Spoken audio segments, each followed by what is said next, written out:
Hey! Oh, hey mate, how you going? Yeah, good. I've been having some weird dreams lately. Oh yeah? Come, sit down, tell me about Thanks, it. man. So, I guess first question about this sort of thing is like, where did you grow up? Well, I grew up in Cooperoo, Yeah. pretty much about 100 metres from here. Walking distance. You're not going to walk 100 meters? I don't know how I'd answer that question. So, no, we usually used to drive to church, but yeah, no, I'm from Cooperoo, and yeah, it's pretty close to here. That's awesome, man. Yeah. You got many siblings or anything? Yes, I've got 3 siblings. They all come to this church, normally in the morning. Yeah. And they should be getting a bit more involved with youth, but I suppose Ben is pretty committed to his Bible, and Pat is a little bit busy with study because he's in year 12. And then Harry year 12. comes in morning church, so yeah. Yeah. Speaking of year 12, do you remember back what that feeling was when you finally graduated? Yeah, it was just felt like a huge weight lifted off my shoulder. It was just like, just put so much into that year. And it was a huge year in terms of my faith, in terms of like really trying to push through. But yeah, no, it just felt like a huge weight off my shoulder when we all wrapped up. So what kind of like challenges did you face towards your faith? You mentioned that it was a big year for your faith. I suppose I just purely academic. I just put a lot of focus into trying to do really well academically.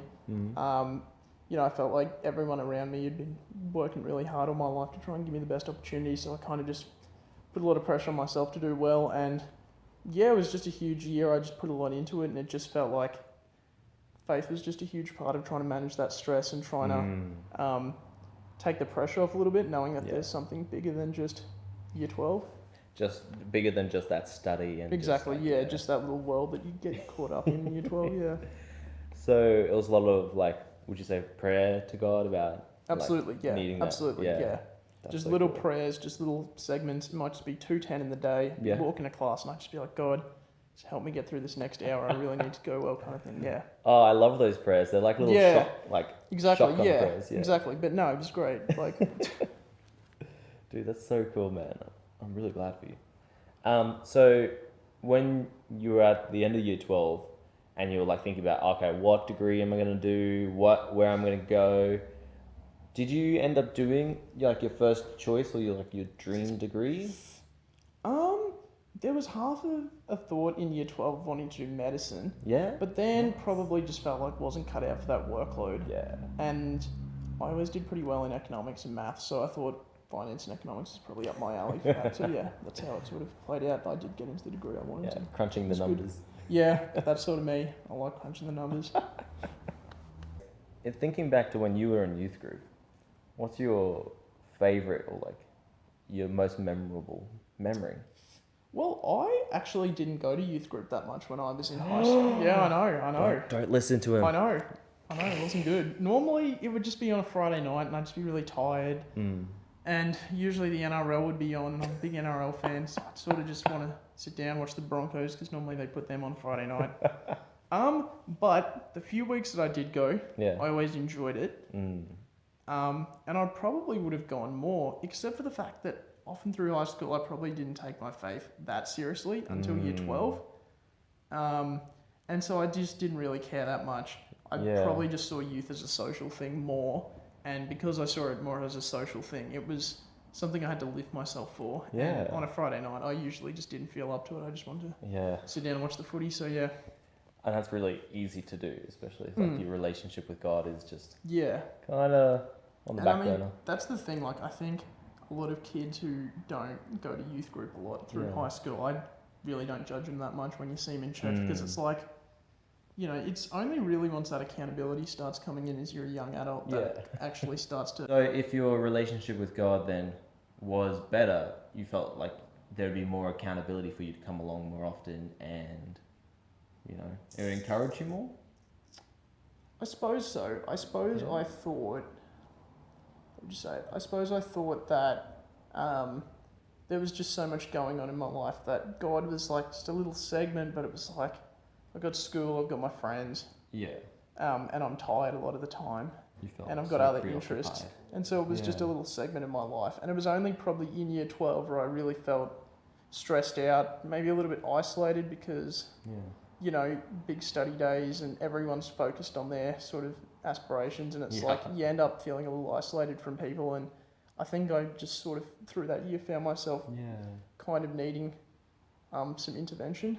And so that was kind of when I found myself seeking out God a lot more and talking to my parents and talking to people that within the church and have faith. And that kind of was big for me. That's awesome. Did you feel like that intervention came from your own, like you initiated that seeking, or do you feel like it came from outside of yourself?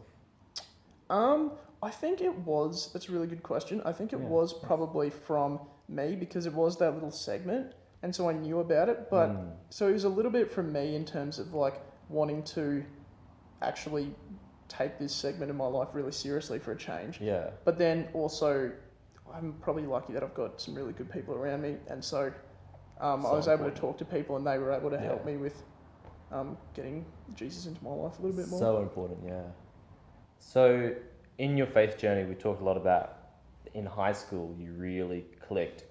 Was that when you first felt yourself having a relationship with God instead of just calling yourself a Christian?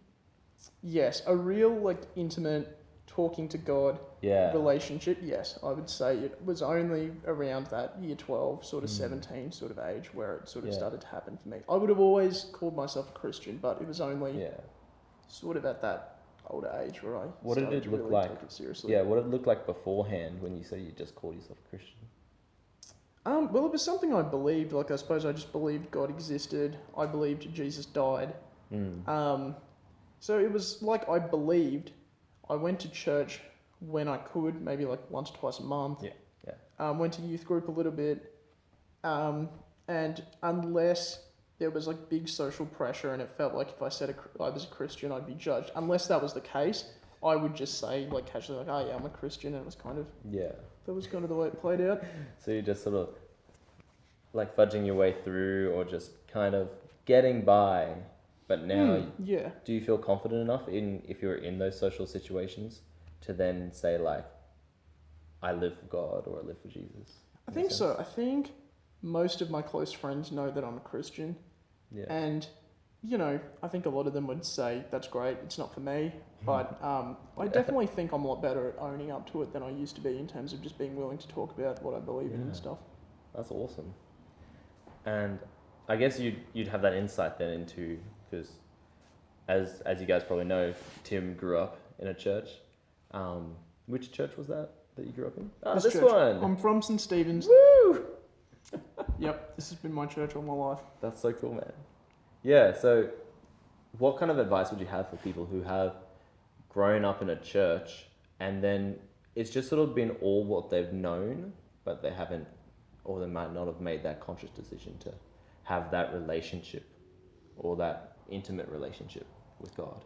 Well, for me, a big part of it in terms of transitioning from just saying I'm a Christian to really needing the relationship was struggles with my mental health and with, you know, with academic and stuff. But I think, you know, we're all human, like there's a struggle for everyone. So I think the struggle and like needing help is a big part of it. But then I think also it's huge in terms of like building some deep relationships with Christians. I think that's a big part. You know, seeking out Christians and talking about what their faith means to them and how it contributes to their life. I think that's a big part of it. And just getting yourself as involved as possible in church, I guess. That's so cool. Yeah, because... And reading the Bible, of course. Oh, yeah, of course. Because different people have different, you know, walks with God, and then you can find, like, different ways or different insights into, okay, that's how their relationship looks. Does that work for me, or does it not work for me? And then you can kind of try different things. Yeah. Do you have any experience in doing that? In terms of... Speaking to other people, you know, knowing what they're doing in their relationship with God and then sort of trying these things out. Yeah, definitely. Like, as an example, I would say that a lot of the people in our Monday Bible study group really like to get themselves involved in... Shout out to them. Really like to get themselves involved in, like, big worship nights. Yeah. Like, where everyone's... like kind of almost like a Pentecostal church, like everyone's Yeah. really like just getting around the spirit and having that high. Mm. And I would think like that's not necessarily for me, like seeking out that high, but it's Yeah. definitely something I try and incorporate a little bit. Like, That's cool, man. you know, Yeah. sometimes I've been going a little bit with one of the people in our, or a couple of people in our group to Gateway, and they get around a lot more the worship, the real like feeling it spiritually type of thing. So it's just about, I think, talking to people and just seeing how you can incorporate little things. Like for me, seeking that big spiritual high and being really like kind of spiritual, almost like you're trying to feel it through the singing and through the worship. It's not 100% for me. For me, it's more like I like a good sermon. I like to think it through in my mind and talk to God. Yeah. But absolutely, I think it's good to talk to other Christians and try and incorporate little bits of what works for them. That's really cool, man. You can see that comes from growing up in an Anglican church. I mean, Yeah. we're not definitely. against that. But it happens less often. Yeah.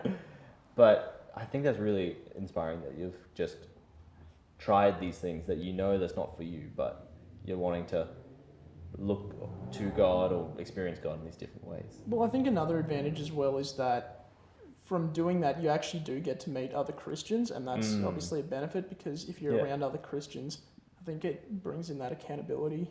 And also, if you're around other Christians and you talk about your faith, you get more ideas and more things that you can incorporate. And it's all just, I suppose, part of being more Christ-like. Yeah, you get that melting pot of ideas. Yeah, exactly. No, exactly. And lastly, just to end on a really fun one, Yes. if you were to think of yourself as a vegetable, which vegetable would you choose? Was not expecting you to ask that when we came in. Yeah. What He's a bit vegetable would I unprepared. choose? Maybe sweet potato because I like to eat it. So you'd eat yourself? Like if you Okay, as a person, scratch sweet you potato. and a person was represented as a vegetable. Then. What even are all the vegetables? Tomato's not a vegetable, is it? That's a fruit. Well, unless you're American, maybe. Yep. What type of vegetable would I be? Maybe a carrot. Yeah. Because I think, do they make your eyesight better? Oh, they say that, yeah. Well, maybe because I like to try and see things more deeply, think about things more deeply. I'll say I'm a carrot because it enhances your sight. Yeah, and you've got I that don't even crunch resilience. I've got no idea in reality, but we'll go with carrot. Cool. Yeah, awesome. Carrot. What vegetable are you guys? Let us know in the comments. And yeah. And tune in for this week, Friday night. We got YouTube Live. Get keen for that? Yep, get around it, guys. Starting at 7. Alright. See you guys. See you guys.